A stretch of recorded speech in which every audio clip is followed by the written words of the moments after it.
읽으신 본문에 보시면 여러 사람들이 나옵니다. 계속해서 15장부터 마지막에 29절까지 보시면 더 많은 사람들이 나오는데, 이 많은 사람들 중에 두 사람이 막다른 길에 이르는 것을 볼 수가 있습니다. 인생의 막다른 길입니다. 살아가면서 자신의 인생의 가장 막다른 그 길에 이르는 두 사람이 나옵니다. 한 사람은 아히도벨이고 또 한 사람은 우리가 잘 아는 다윗입니다. 먼저 아히도벨을 보시면, 이 아히도벨은 여러분들이 이름도 낯익고 또 어떤 사람이 잘 알지 못할 것입니다. 이 아히도벨은 어떤 사람이냐면 압살롬의 모사입니다. 압살롬이 반역을 일으킬 때 압살롬에게 어떻게 하라고 계략을 세워주고 또 반역을 하는데 결정적으로 성공시키는 그러한 사람입니다. 그 당시에 아주 뛰어난 지혜를 가진 사람이고, 그리고 압살롬의 지략가로 활동을 하게 됩니다. 앞장에 있는 16장 마지막 절에 보시면 이런 말씀이 있습니다. 16장 28절 말씀을 보겠습니다. 16장 23절입니다. 마지막 절 말씀을 제가 읽겠습니다. 그때 아히도벨이 베푸는 계략은 사람이 하나님께 물어서 받은 말씀과 같은 것이라. 아히도벨의 모든 계략은 다윗에게나 압살롬에게나 그와 같이 여겨졌더라. 아히도벨이 계략을 베풀면 하나님께서 물어서 받은 말씀, 하나님이 하신 말씀과 같이 사람들이 여겼다는 그러한 말씀이 기록되어 있습니다. 하나님이 하시는 그러한 말씀을 사람들이 하나님의 말씀, 신의 말씀과 같이 아히도벨의 말을, 계략을 그렇게 받았다는 그러한 말씀은 하나님의 말씀과 같이 아히도벨의 말을 동등으로 여겼다는 겁니다. 그만큼 뛰어난 머리, 그러한 뛰어난 계략을 가진 사람입니다. 비유로 들자면 삼국시대에 삼국지에 나오는 제갈량과 같은 그러한 사람이 바로 아히도벨이었습니다.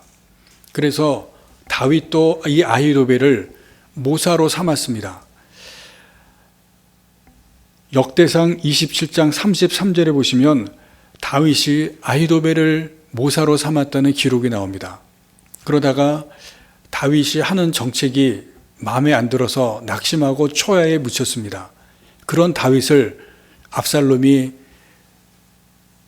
모시고 와서 자기가 반역할 때 모사로 삼습니다. 그것 때문에 반역에 성공을 합니다. 그리고 아히도벨이 압살롬의 모사가 되자 다윗도 두려워합니다. 왕궁에 쫓겨서 도망갈 때 아히도벨이 압살롬 편에 서는 것을 보고 다윗이 두려워할 정도로 아히도벨은 그 당대에 뛰어난 머리를 가진, 지혜를 가진 사람입니다. 그리고 오늘 본문에서 이 아히도벨이 압살롬에게 또 하나의 계략을 세우는 것을 볼 수가 있습니다. 궁지에 몰린 다윗, 지금 허겁지겁 도망가는데 도망가는 것에 정신이 팔려서 또 지치고 있는 그 상태에서 나에게 군사 12,000명만 주면 내가 기습해서 다윗만을 잡아오겠다. 다른 사람들은 다 도망갈 것이다. 이 계략을 압살롬에게 제시를 합니다. 사실 다윗은 너무 지치고 도망가는데 급급해서 요단강 나루토에서 거기에서 진을 치고 쉬게 됩니다. 아히도벨의 계략대로 12,000명을 가지고 기습을 하면 다윗은 꼼짝없이 잡힐 수밖에 없는 상황이었습니다. 그런데 압살롬이 아히도벨의 계략을 선택하지를 않습니다. 5절에 보시면 또 다른 모사인 후세를 불러서 그의 계략을 물어봅니다. 5절 말씀을 봅니다. 압살롬이 이르되 아렉 사람 후세도 부르라. 우리가 그의 말도 듣자. 그리고 그의 말을 듣습니다. 이 후세는 누구냐면 다윗 왕의 친구입니다. 그리고 위장으로 압살롬에게 가서 그의 곁에 있습니다. 그리고 다윗이 보내서 압살롬이 어떤 계략을 세우고 또 어떤 생각을 가지고 있는지 다윗 왕에게 정보를 주기 위해서 압살롬 곁에 있는 사람입니다. 위장으로 압살롬 곁에 있습니다. 후세가 압살롬에게 계략을 주었을 때 후세의 마음이 철렁 내려앉았습니다. 가슴이 철렁했습니다. 아히도벨의 계략처럼 이루어지게 되면 다윗이 꼼짝없이 잡히게 생긴 것을 후세가 알고 아히도벨의 계략을 방해하기 위해서 후세가 다른 계략을 세우는 것을 오늘 본문에서 우리가 볼 수가 있습니다. 그리고 후세의 계략을 압살롬이 따르게 됩니다. 그리고 후세는 다윗에게 비밀리에 사람을 보냅니다. 그리고 다윗으로 하여금 요단 나루토에 잠을 자지 말고 오늘 밤 안으로 요단강을 건너라고 이야기를 합니다.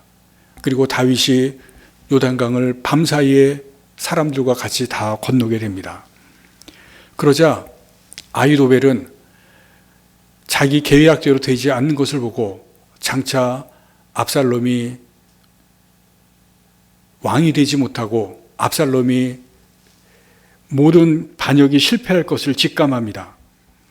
여기에서 아히도벨은 자기 인생의 막다른 골목에 이르렀다고 생각합니다. 자기 계략대로 되어지지 않고 그리고 다윗을 죽이지 못하자 압살롬과 새 나라를 이룩할 수 있었는데 그렇게 되지 못하는 것을 직감적으로 보게 됩니다. 다윗이 살아났기 때문에 왕권이 회복이 되면 자기가 반역자가 됩니다. 이제 막다른 골목에 자기가 이르렀다고 판단을 하게 되는 것입니다. 인생의 막다른 이 길에서 아히도벨은 스스로 목매어 죽게 됩니다. 그 시대에 가장 뛰어난 인물이 자살로 생을 마감합니다. 모든 것이 수포로 돌아갔다고 생각하고 그 막다른 골목에서 이제 나는 반역자라고 생각하고 스스로 자기 인생을 마감합니다. 우리는 인생의 막다른 길에 서게 된 또 다른 사람 다윗을 이제 보게 됩니다. 왕궁에서 쫓겨나서 도망가다가 요단강 나루토에 이릅니다. 당대 최고 지혜자인 아히멜렉이 압살롬에게 다윗을 죽일 계략을 세웁니다. 왕궁에서 어떤 이런 일이 일어나는지도 모르는 채에 강가에서 밤을 지새우려고 합니다. 이 밤이 자기 인생의 마지막이 될 수도 있습니다. 인생의 막다른 길에 이르렀습니다. 그러나 이때 놀라운 일이 일어나는 것을 우리가 오늘 17장에서 봅니다. 오늘 본문에는 하나님은 나타나지 않습니다. 어느 곳에서도 하나님이 어떤 사람에게 나타나서 말씀하시는 장면은 이 17장에는 없습니다. 그러나 보이지 않는 하나님께서 손길을 내미셔서 다윗을 돕고 계십니다. 다윗이 결정적으로 잡힐 수 있는 그러한 날이었지만 기가 막히게 다윗이 빠져나가서 목숨을 구합니다. 여러분, 두 사람은 인생의 막다른 길에 서게 되었는데 한 사람은 스스로 죽음의 길을 선택하고 한 사람은 하나님의 도우심으로 말미암아 죽음의 길에서 벗어나게 됩니다. 왜 이런 차이가 나게 되었겠습니까? 이 두 사람의 차이는 무엇이었겠습니까? 그 차이는 하나님에 대한 믿음의 차이입니다. 아히도벨이나 다윗이나 이스라엘 사람입니다. 두 사람 다 하나님을 믿었습니다. 그러나 이 두 사람은 하나님에 대한 믿음이 달랐습니다. 하나님에 대해서 믿는 그 믿음에 대해서 차이가 있었습니다. 어떤 차이냐면 아히도벨도 하나님을 믿었지만 그 믿는 하나님은 실체가 없는 하나님이었습니다. 하나님을 믿기는 믿었지만 실체가 없는 하나님을 믿는 믿음이었다는 것을 오늘 말씀에서 보여줍니다. 머리는 똑똑하고 당대 최고의 지혜가 있었습니다. 그러나 그가 믿는 하나님은 실체가 없는 하나님이었습니다. 실체가 없는 하나님이라는 그 부분이 무슨 말이겠습니까? 현실의 하나님이 아니고 나의 하나님이 아니었습니다. 그렇기 때문에 아히도벨은 인생의 막다른 길에서 하나님을 찾지 못하고 하나님께 도움을 구하지 못하고 또 실제로 하나님의 도움을 얻지를 못합니다. 하나님을 믿기는 믿었지만 그 하나님이 나의 하나님이 아니었고 실제로 존재하는 하나님을 믿지를 못합니다. 실체가 없는 하나님이었습니다. 하나님의 실제적인 존재를 인정하지 않았기 때문에 인생의 막다른 그 길에서 하나님께 도움을 구하지도 못하고 하나님의 도움을 받지도 못합니다. 오늘날도 하나님을 믿는 사람들 중에서 하나님의 실체를 믿지 못하는 사람들이 있습니다. 교회를 다니는 그리스도인들 중에서도 하나님의 실체를 믿지 못하는 사람들이 있습니다. 하나님에 대해서 듣기도 하고 하나님을 믿는다고 하지만 하나님을 생각하기는 하지만 이성적으로만 하나님을 믿습니다. 하나님의 실체적 존재를 믿지를 못합니다. 하나님의 실체를 믿지 못하고 하나님의 실제적인 존재를 믿지를 못합니다. 그러면 아히도벨처럼 자기 능력으로 자기 경험으로 살려고 합니다. 머리로 자기 인생을 계획하고 자기 할 일들을 계획을 합니다. 경험과 사람들과 자기 가진 것을 가지고 자기 인생을 살아가려고 합니다. 하나님을 믿지만 하나님을 알지만 하나님을 찾지를 않습니다. 하나님께 도움을 구하는 것이 있지만 형식적입니다. 실제적으로 하나님의 도움을 경험을 하지 못합니다. 그러나 오늘 본문을 보시면 다윗은 달랐습니다. 하나님의 실체를 믿는 것을 볼 수가 있습니다. 실존하시는 하나님을 믿었습니다. 그래서 다윗은 위기의 순간마다 막다른 인생의 골목에서 하나님을 찾고 하나님의 도움을 구합니다. 시편에 보시면 오늘 본문 다윗이 자기 아들에게 쫓겨서 막다른 골목에 이르렀을 때 하나님의 도움을 구하는 것을 볼 수가 있습니다. 절실하게 하나님을 도움을 구합니다.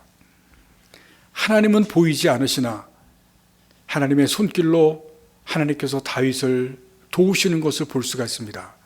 오늘 17장에서 하나님께서 다윗을 어떻게 도우십니까? 말씀드린 것처럼 하나님은 보이지 않습니다. 그러나 하나님께서 사람들을 통해서 다윗을 돕습니다. 먼저 보시면 후세입니다.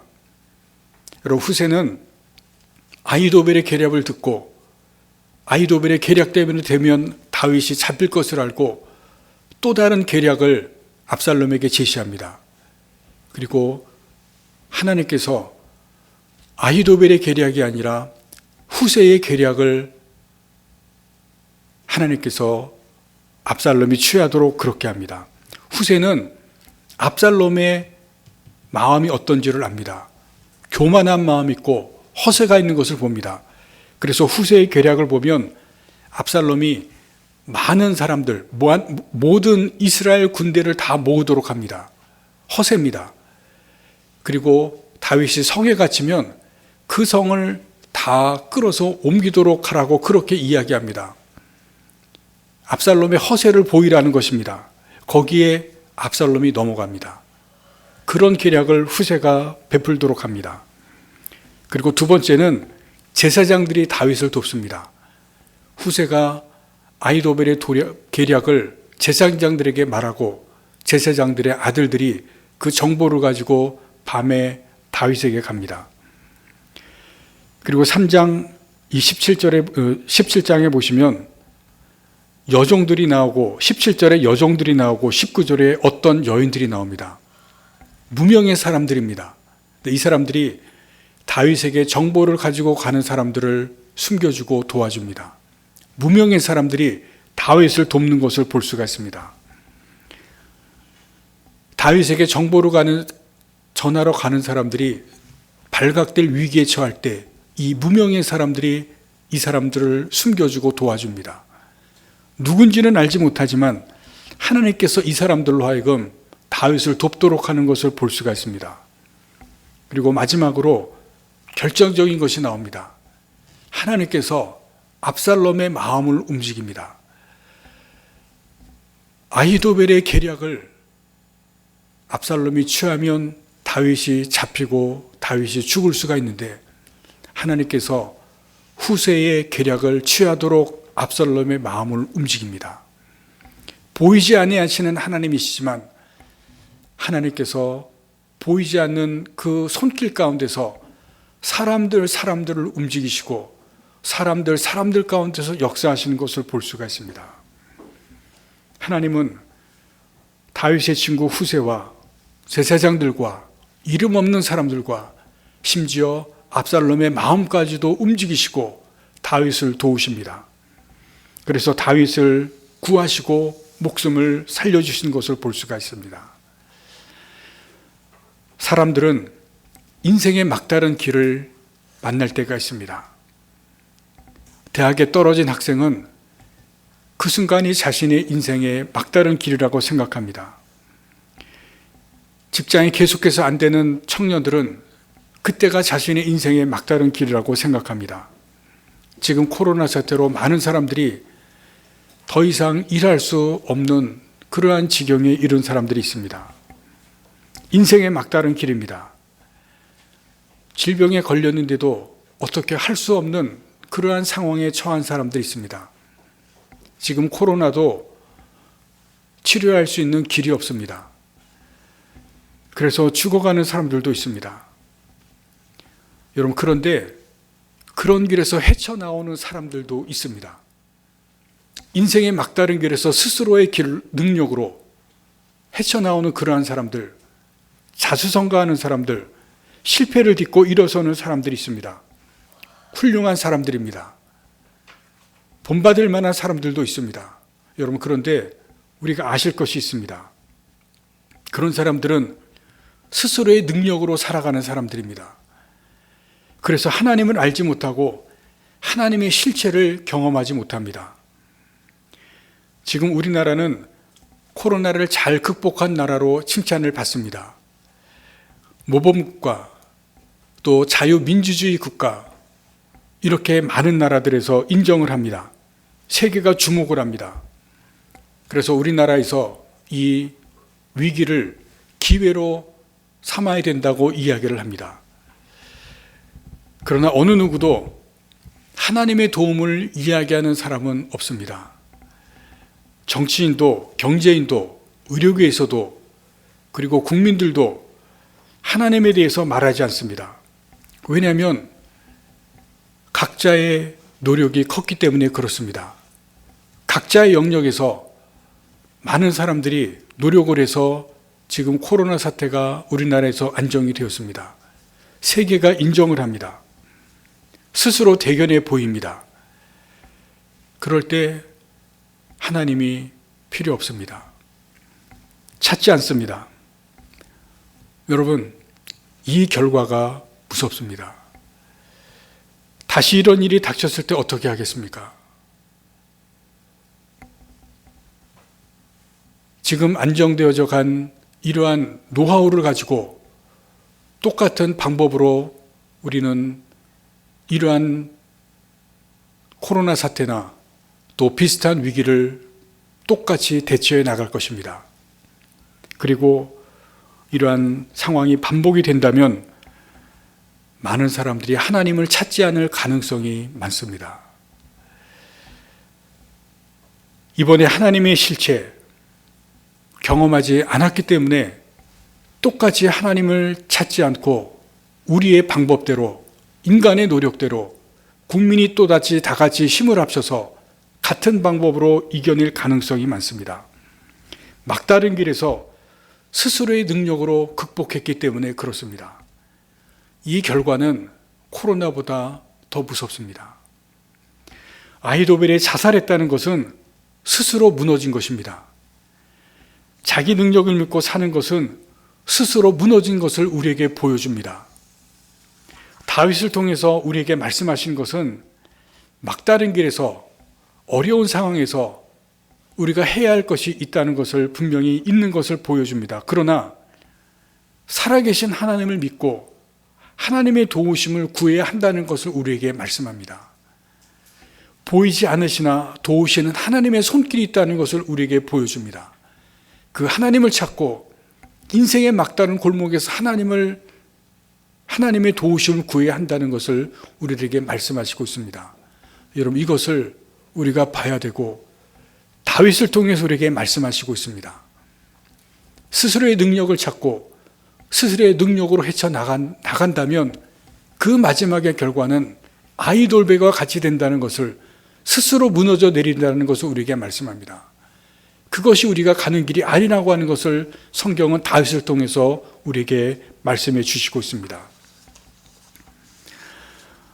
여러분 모두가 잘 아는 모나비 볼펜 다 잘 아실 것입니다. 가지고 계신 분 계실 텐데 제가 가지고 왔습니다. 모나비 볼펜. 옛날부터 다 가지고 계실 텐데 우리나라에 처음 볼펜을 생산한 것이 모나비 볼펜입니다.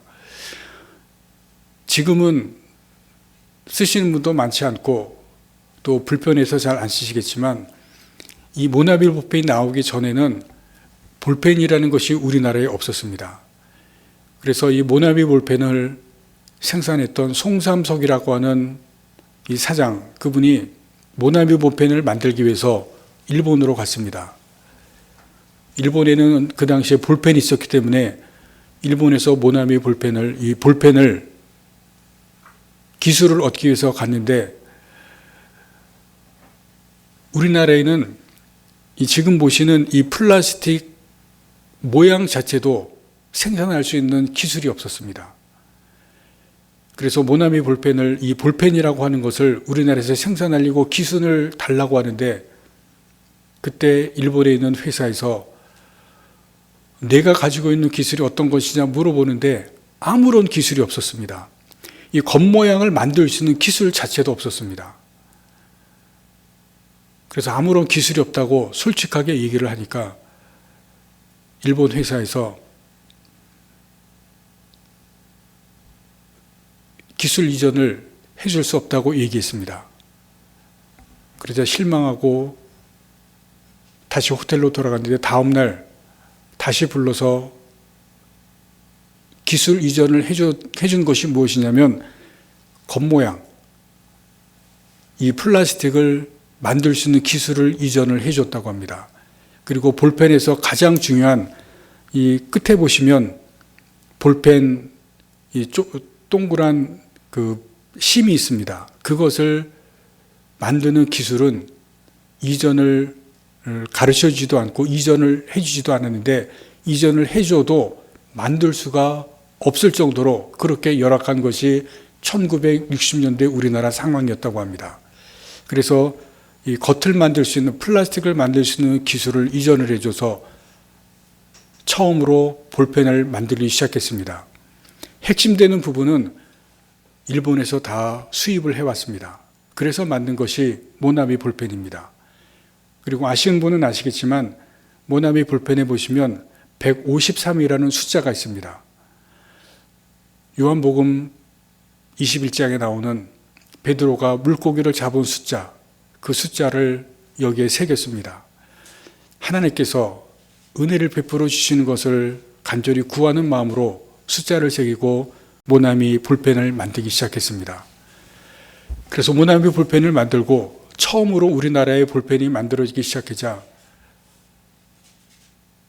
어떤 상황이 되었는지 아마 다 예상을 하실 것입니다. 엄청나게 팔려나갔습니다.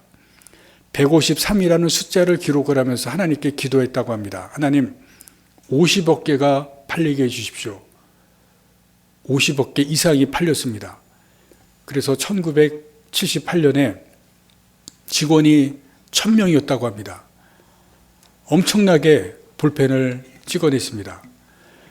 그런데 1978년에 새벽에 집에 전화벨이 울렸습니다. 사장님, 불났습니다. 성수동에 있는 공장에서 불이 났는데, 그 당시에 이제 자체적으로 가장 중요한 핵심이 되는 마지막에 볼펜 끝에 그 볼을 만드는 기술까지도 자체적으로 생산을 했는데, 스위스에 있는 회사의 기계를 가지고 이 볼을 만들게 되었는데, 공장에서 불이 났는데 가장 핵심이 되는 볼 만드는 그 기계, 거기가 불이 나는지 안 나는지 확인을 했다고 합니다. 그런데 직원이 모든 데가 다 불이 났다고 하는 전화가 왔습니다. 새벽 4시 20분이었다고 합니다. 강변도로를 타고 성수동에 있는 회사를 향해서 가면서 차 안에서 하나님께 기도를 했다고 합니다. 이런 기도입니다.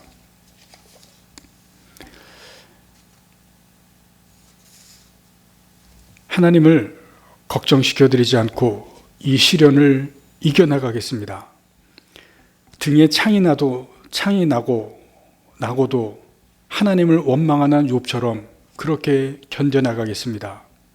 하나님께서는 능히 이겨나갈 만한 시련을 주실 것으로 믿기 때문입니다. 불이 나고 회사에 있는 가장 중요한 부분이 지금 불이 붙었다고 하는 그런 이야기를 들었는데 하나님께 이런 기도를 드렸습니다. 하나님을 걱정시켜 드리지 않고 이 시련을 이겨나가겠습니다. 하나님께서 능히 이겨나갈 만한 시련을 주실 것으로 믿기 때문입니다.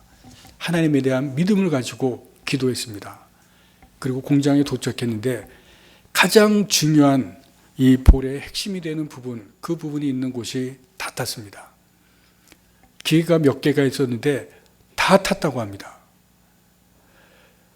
그래서 스위스에 있는 회사에 전화를 했습니다. 근데 마침 그때 스위스에 있는 도쿄 지사에 기술자들이 그곳에 연수를 받기 위해서 그곳에 파견이 되어 있었다고 하는데 그 기술자들과 연결이 돼서 한국으로 왔습니다. 그런데 그 기술자가 탄 곳을 보자고 하는데 탄 기계 한 곳을 하나를 해체하면서 다시 조립을 했는데 기술자가 이렇게 말합니다. 이 기계는 1500도에 견딜 수 있을 정도로 우리가 만들었습니다. 하나도 손상되지 않았습니다. 다시 만들 수 있습니다. 그 얘기를 했다고 합니다. 그래서 불이 나서 다 탔는데 다시 해체하고 조립하고 다시 볼펜을 만들 수 있는, 심을 만들 수 있는 그런 기계가 작동할 수 있도록 기술자가 다시 해체하고 조립하면서 기계를 만들 수 있도록 했다고 합니다. 하나님께 기도하고 도움을 간구했고 믿음으로 기도했을 때 다시 기계를 도입하지 않고 그 자리에서 해체하면서 조립했을 때 기계를 다시 사용할 수 있도록 하나님께서 은혜를 베풀어 주었다고 합니다. 하나님께서 기도하는 가운데 모든 불이 나서 다 탄 그 자리에서 기술자를 보내주고 다시 기계를 작동할 수 있도록 해주시는 하나님의 은혜를 경험하는 이 회장의, 이 사장의 간증을 들은 적이 있습니다. 여러분, 인생의 막다른 골목에서 하나님의 도움을 구할 때 하나님께서 우리의 길을 다시 열어주십니다. 인생의 막다른 골목은 사람이 보기에는 길이 없는 곳입니다. 그러나 하나님께서 그곳에 길을 열어주실 때 그곳에 길이 열리게 되는 것을 다윗을 통해서 우리에게 보여주십니다. 사람에게는 막다른 길이지만 하나님께서 길을 열어주시며 길이 있는 것이고 하나님께서 빛을 비춰주시면 그곳에 빛이 비춰지게 됩니다. 내게 막다른 길이지만 하나님을 찾는 사람에게는 하나님께서 그곳에서 하나님의 경험을 하게 하시고 실체적인 하나님을 믿는 사람에게 하나님께서 그 사람에게는 하나님께서 빛을 비춰주시고 길을 열어주십니다. 우리가 코로나 사태를 맞아서 각자 어려운 상황을 처하게 될 것입니다. 또 이 사태뿐만이 아니라 우리가 인생의 길을 걸어가면서 인생의 막다른 길을 보게 될 것입니다. 여러분, 그럴 때 우리의 하나님, 나의 하나님으로 믿고 실체적인 하나님을 믿으시는 여러분들이 되시기를 바랍니다. 그리고 그 길 가운데서 하나님께서 길을 열어주시고 새로운 길을 인도하시는 여러분이 되시기를 간절히 바랍니다. 다윗과 같은 하나님을 경험하셔서 실체적인 하나님을 믿고 나아가시는 여러분이 되시기를 간절히 바랍니다. 기도하시겠습니다.